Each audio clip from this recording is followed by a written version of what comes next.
NIA has commended Nigeria Police Force for the nationwide enforcement of the third-party motor insurance policy, which began on the 1st of February, saying it would stand as a game-changer in compulsory motor insurance sales in the country. The association said the initiative aligned with the provisions of Section 68 of the Insurance Act 2003 and a significant step towards strengthening compliance, ensuring road safety and protecting motorists and third parties on Nigerian roads. According to the NIA chairman, Kunle Ahmed, he said the third-party insurance policy also provided compensation for property damage and medical care for injured third parties, which further contributed to building confidence in the insurance sector. Well, joining us to discuss the significance of this development is Bola Odukale, Director General of Nigerian Insurers Association, NIA. Good morning, ma'am. It's good to have you join us. Thank you. How are you? Very well, thank you. You know, Nigerians, when they hear tariff here, increment here, pay for this there, it's like you are putting a knife to their neck because they are under pressure already.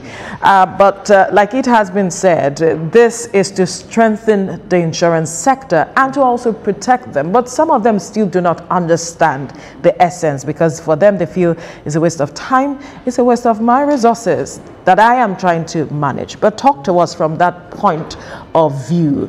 Why do motorists need third-party insurance? That's on the one hand, because we are seeing the penetration in Nigeria at 0.5. That's seemingly low. What really is our issue when it comes to insurance? Thank you very much. I'm glad to be here. So for the third-party motor insurance, let's start from the issue around the low penetration. Of course, we all know, and it's clear, the acceptance of insurance and the penetration is quite low in the country, and basically based on a few issues. The first of which has to do with lack of understanding of individuals. A lot of people really do not understand the value insurance brings to them, especially the third party.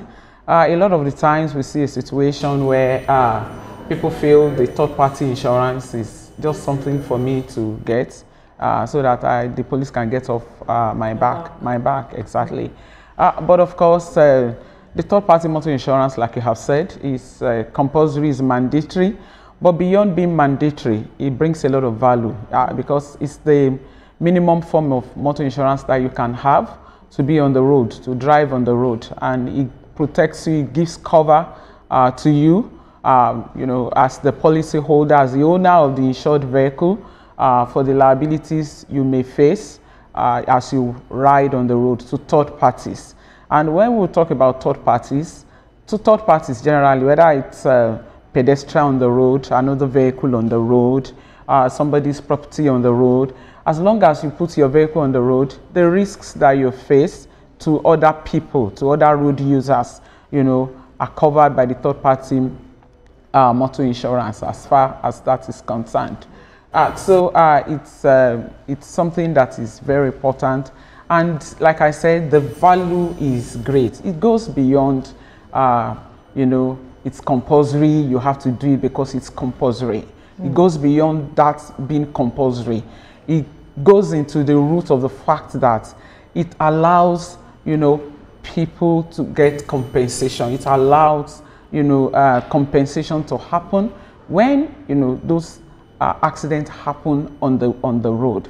Because essentially, when there's an accident on the road, a person hits somebody and there are arguments, there's begging and all of that begin. Really, there's no need for all of that, because that person who has the insured vehicle already has an insurance that would give cover for that damage to a third party's vehicle, to probably bodily injury in the event that there's bodily injury, either to the driver or to the passenger, or even up to the extent of death. In the event of death, your third party motor insurance gives you cover for those liabilities that you may incur.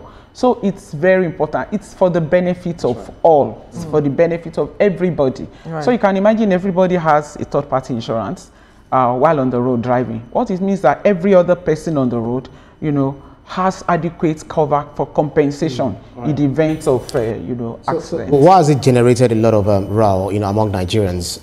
Is it due to lack of awareness, or because they do not essentially understand, or they just don't want to do it? Because I also know that I also wanted to clarify who really are the target audience. Is it just the private private vehicle owners or commercial vehicles like the yellow buses in Lagos? They do not even respect traffic, you know, to start with. And growing up watching movies, you see things being destroyed, and you have someone who is elderly saying that, don't worry, it's insured. Would this not also push people to say, I can always drive recklessly on the road because I know that my vehicle and my life is insured? Okay, thank you. When it comes to the issue of who is the target audience, it's everybody, because it's a compulsory insurance. As long as you own a vehicle and you put your vehicle on the road. So it's, and like I have said, it's a law, it's an act of parliament. So it's for everybody. It's for everybody there, whether it's commercial, it's private bus and all, buses and all of that. And why do we have the kind of reactions we've had from the public? The usual reactions you have when, you know, enforcements are happening. Beyond that also, there's also the lack of understanding, the lack of knowledge from the public there, the lack of depth as per, you know, what this brings to us, what value this brings to us. So there's a lot of, that's what we're doing, a lot of awareness creation at the moment. So that for those who even know, some know, they know about third-party insurance, but they really don't see value as far as they are concerned. Why are you making it compulsory? As far as they are concerned, why are you forcing us to pay? In fact, I've heard somebody who said, if I like, I do it. If I don't like, I don't do it. If my vehicle has an accident, I can do anything that I want and all of that. No, first and foremost, it's not just about you. It's about that other person that is out there, other road users. It's about other road users. It's about, you know, what can happen and how these other road users can access compensation. It's important. So it's not just about you. It's because when we say it's third party, it's your liability to other people, other third parties on the road. So it's not just about you. So how do they access compensation? You're driving on the road. We don't wish it, but these things happen. We all know accidents do happen, you know, here and there. So you hit somebody, or there's an accident somewhere. How does this person get compensated? It goes beyond begging. What we see, the general thing we see on our roads, begging. People beg, they fight and all of that. They make noise and they stop every other road users. But there are compensations that come with you know, having a third-party motor insurance. Perhaps we'll see less of fighting on the road. Perhaps yes. You don't hit my car. And less of grammar. Less of grammar on the road. And the song, you don't hit my car. No, I said grammar. People speak English right. a lot. Now, let's talk about compensation for a bit, because that has been a challenge for even those who have registered, and they feel that insurance companies sometimes find creative ways of not fully compensating them, and that's another issue.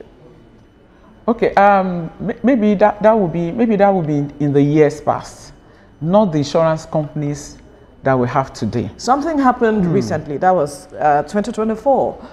Someone's car was boggled or something, and they took it to the insurance company, came to evaluate to see what happened, and then they were now telling these persons that, okay, we can only do this to this extent, we cannot do that, we can't do this, and they were saying, but we pay so much for this vehicle, why are you saying this is the limit to which you can go? Okay, so you know, insurance is a contract, right. And for every contract there are terms and policies, you know, to the contract, right. And when you have a contract of insurance, you have what we call a policy document that shows the terms and conditions of the contract. Unfortunately, we have a situation where a lot of Nigerians, even amongst the very enlightened ones, they don't get to read the terms and the conditions of their policies. They really don't know anything about it. So at the time of, you know, obligations being met, the terms and the conditions of the policy will come to play. So many a times what you see is that The insured has something else in mind. He has a different understanding. I've taken up a policy. I just took up a policy. They do not even understand. But isn't it the duty of the insurance company to make it clear, to make clarification on these gray areas, whichever area, to the person or the client? Yes, I agree with you. It is the duty of the insurance companies. Right. It's also the duty of the insured to have an understanding of these terms and conditions, to ask questions where they are not clear about it, and to actually read. A lot of people don't read their policies. They just drop it somewhere and they just assume I've taken an insurance policy and that's all. And when there are issues, then your attention is now drawn to those conditions, clauses, to those clauses. And trust me, those clauses are no longer in fine prints. In those days, we hear insurance clauses are in fine prints, so that you can't read them, so that you can't understand, so that we can hide away from the obligations. But that's not what we have these days. Those conditions, those terms are in big, transparent. Yes, transparent prints now. So there's a responsibility from the end of the insured as well to try to understand what you're buying, to ask questions if something is not clear to you, so that at the point of making claims, there are no issues around it. So for the one you have said, trust me, there may have been one thing or the other that was not clear from the onset, but deliberately an insurance company will not want to shy away from meeting obligations. A registered licensed insurance company in this country today, in this industry, because the insurance industry is a heavily regulated industry. We have regulators, yes, by NICOM. We have regulators that are very heavy on, that are very big on claims payments, and there are avenues for you to put across your grievances outside there. Really? Yes, there are avenues. You can walk up, people walk up to NICOM in Abuja, National Insurance Commission's office. It's as basic as that. You could walk up there to lay your grievances, to name the insurance company, and trust me, they will look into it. Even in our own office as NIA, because NIA is the umbrella body of all of the insurance companies and reinsurance companies that are licensed to do business. So everybody is a member. All of the insurance companies, they are members of NIA.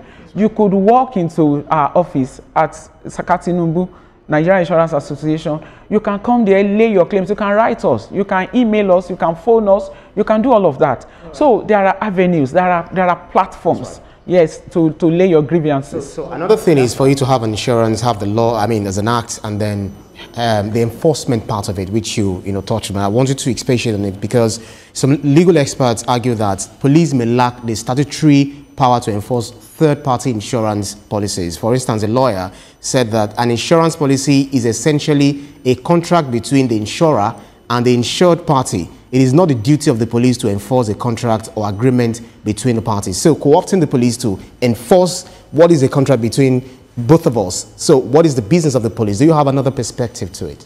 It's a very simple perspective that I have. The police is a law enforcement agency. And the third-party motor insurance is a law in Nigeria. It's a law, it's an act of parliament. And we have the police there. Police is a law enforcement agency. So for me, it's as simple as that. There are no issues around it. And as far as I'm concerned, I'm not a lawyer. I don't know about all of these legalities and all of that people are quoting over there. But it's as basic as the fact that police is a law enforcement agency, and it's a law of the land they are trying to enforce. And for us, there shouldn't be arguments around that. And if there will be arguments around that, we'll probably have to take it to the courts to interpret. The critics still frowned at the licensing of a police insurance company when the government at all levels is divesting their ownership of businesses to private sectors operators. For instance, the federal government divested from NICOM Insurance, Nigerian Reinsurance Corporation, and Nigeria Insurance. We have Edo State divesting from Bendel Insurance, Akwa Ibom, etc. So now having the Nigerian Police Force as a federal government agency, register and insurance underwriting firm leaves a bigger questions, don't you think? Okay. The Nigerian Police, MPF Insurance, that's the name, the MPF Insurance Limited. To the best of my knowledge, is a private organization to the very best of my knowledge. They are registered by the National Insurance Commission as a private organization and not a police, not an arm of the Nigerian police. And they are also members of the Nigerian Insurance Association, and we know them. So all of the personnel, they are, professionals like us, civilians like us, to the best of my knowledge. And I know that even if you check, there's always one MPF thing on it. There's MPF micro, there's MPF microfinance bank. Yeah. I know, I'm aware of the fact that there's a MPF micro. I'm not here to hold brief for the Nigerian police. That's not this. But as far as insurance is concerned, and as far as I know, it's just a private company, and that's just it. Okay, so the next question for me would be if there are measures put in place to address the matter of those who might be issuing fake insurance policies at this time, because there are those who want to take advantage of people since there's so much pressure with regards to enforcement. So people are just going helter-skelter in search of how they can get these policies. Yeah. Right. And so it's the source that dictates if the certificate you're carrying is fake or genuine. So the best thing is to go through the right source. And what is the right source of getting a motor third-party insurance policy, whether it's third-party comprehensive? Basically, first, there are 47 licensed motor insurance companies, insurance companies that sell motor insurance. In Nigeria? In Nigeria, right. 47 of them. And they are listed on the website of National Insurance Commission. They are listed on our website at the NIA. You could walk into any of those firms. They are all over town. And you purchase your motor insurance, whether it's third party.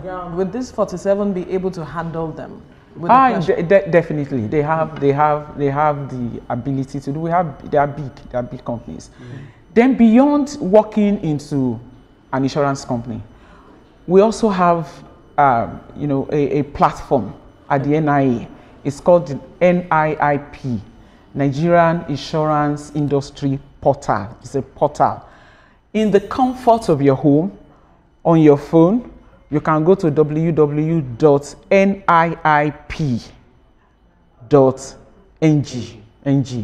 and purchase an insurance policy, motor insurance policy. There will be no need to go to the office for biometrics? Exactly. There's no need. You get some questions asked. You put in some of the details, and pronto, you can get one bot.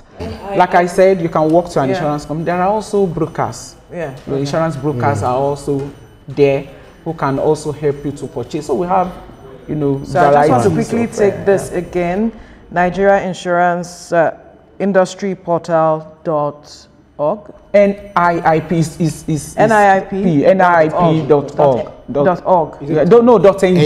NIIP.ng. Okay. Yeah. NIP. So I'm still very much concerned about the enforcement. For instance, others are saying that it's an opportunity for the government to also make money, to boost economic growth in the country. I wanted to address that, as well as, is it also not an opportunity for the enforcers on the road, for instance, like the police and whoever is also enforcing on the road, to extort, drivers, to extort commuters, in terms of abuses, potential abuses that might arise in this process of enforcement? Okay. How do you mitigate against that? But that's not the essence. That's not the essence. The essence of enforcement is not to extort anybody, and I think the Nigerian police is responsible enough, to know that, and I know that they know that. That we have commissioners of police who are we see them on the roads and all of that. And I know quite sure that they have been well briefed, they have been well trained, and the essence of all of this is not for anybody to take advantage of anybody. It's for enforcement, and it just goes beyond enforcement anyway. It's for people to be protected. It's in the interest of everybody to ensure that we take up those things that would help us. As average Nigeria, there's no way. You're all over. Most countries of the world, if not at least, so many countries, we all travel. There are hardly any country you will get to, and there is no motor you can't put vehicles on the road when there is no insurance on the vehicle. So Nigeria is not an exception. So when we're having all these hues and cries, it's actually because of the fact that public enlightenment is very low. And that's what they said. Yes, thank God you mentioned that, because it's saying that you're coming hard on people when the awareness is not even out there enough. That's You've not done enough awareness. That's what we're doing. So this is a mainstream media. What other media are you also deploying? Not just maybe in the English language. Are you trying to reach people in their houses in terms of word of mouth, using radio, using the internet, etc.? All of that. The radio, different languages. As we are here, we have some people far in the north, and we also collaborate with some agencies. For example, some international agencies like UNDP, they work with NIA, they work with the industry in terms of promoting, awareness of insurance. And this third-party motor and motor insurance generally is all part of it. There's awareness creation all across the country. We have people in the east speaking in Igbo as we speak in the course of this week. I've been to several stations in the last couple of weeks, radio stations, television station, and all of that to speak. We have the print media on the website, and it's continuous. You would agree with me, it's not going to be a one-off thing. It's a continuous thing, and we want to make it continuous. Trust me, it's not. I want to believe strongly. It's not. This is not strange, but it's just one of the ways we react to things, especially when enforcement comes. Well, you see, the bottom line of this whole conversation for an average Nigerian is Naira and Kobo. How affordable is this third-party insurance for the average Nigerian who has a vehicle out there? Yeah. Quickly. Struggling to fuel their vehicles. Well, I'm sure you'd agree with me that an average Nigerian who has a vehicle on the road, who can afford to put a vehicle on the road, is not. For 20 years. Let's not forget. Yes, but they're able to maintain it for 20. If you can maintain a vehicle for 20 years, I'm telling you, you are not the, let's quote and unquote, you are not the very, very, very poor. Because for you to maintain a vehicle for 20 years, it means that you are eating anyway. But that's just. It's possible the person is only using it on a Sunday. But that's just on the light note. Right. Yes, it's affordable. Honestly, third party, like I said, that's the basic. It's the minimum cover that you can have, and that's why government is not saying you have to take a comprehensive. They are saying take the third party, which is the minimum for the benefit of everybody, for yourself and for everybody, and of course. 15,000 for a private motor car per annum. Carrying our phones, we'll buy a lot of data. Well, we have to cut down on that right now. Yes, no, we are trying to, because it's not compulsory. We are cutting down, but we are not abandoning our phones. For commercial vehicles is 20,000. But the beauty of it is that you see, you can also pay, you can work with your insurance company. You can pay instrumentally. Really? Yes, you can choose to pay on a quarterly basis. And you still maintain the same 15,000 naira if you are paying by installments? Yes. So for private motor vehicle, it's 15,000. For buses, maybe about 20,000 for. And it covers everything that might happen to you or the third party or anything. It covers, because it's third party. Yeah. The third party covers your own liability as the owner of the insured vehicle to third parties. That's why it's third parties. And what that means is that it can cover, if you hit a vehicle, the property damage, that is damage to the vehicle, in case anybody is no to the third party. Okay. It's about the third party. That's why the word is there. Third party. It's about the third party. Damage to that third party's vehicle, bodily injury to that third party or a passenger in the third party's car, or even death, or somebody is just walking on the road, and God forbid your vehicle hits the person and the person gets injured. It's covered. It may not even be a driver. It may not be a car. It may not be anything. We're all exposed to these things every now and then. That's right. Just a road user, just another road user who's just on the road. It's not even on a vehicle, it's not even driving. So it's just your own liability to third party, any third party at all. You hit somebody's fence, all of those things, they are covered. And for private vehicles, it's just 15,000 in a whole year. For trucks, big, all those are big trucks. That's about 100,000, and those are commercial anyway.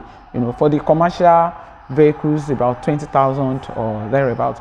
The beauty is that you can arrange with your insurance company. You can pay on instrumental basis. You can pay quarterly. You know, it's affordable. Quite honestly, it's affordable. And beyond for the private motor vehicle, even in addition to the fact that it covers you while you are here, there's also what we call the coverage for the ECOWAS risk. You know, that's what we call the automatic brand card. In the event that you drive, you know, outside of Nigeria into the ECOWAS region, or there's a vehicle from the ECOWAS region that drives into Nigeria, and there's, you know, those things are covered. That doesn't stop you from also insuring your own vehicle, you know, as against yes, it's good. If you want to insure your own vehicle, you do what we call a comprehensive. But that is not under compulsion as much as the third party. It's the third party that is under compulsion because it is the minimum. The comprehensive is advised. Exactly.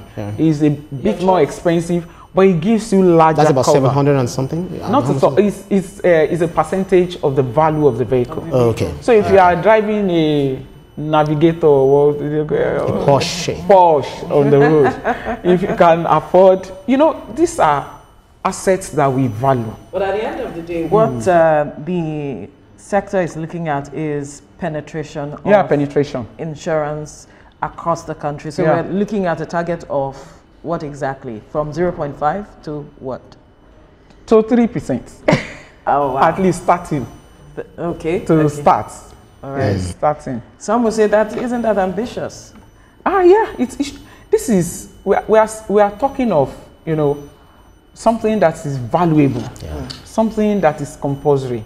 So it should be ambitious. Everybody should get a third-party motor insurance. Everybody should have an insurance cover when you're on the road. It's important. Quite honestly. I hope that Nigerians are cooperating so far. I want to believe.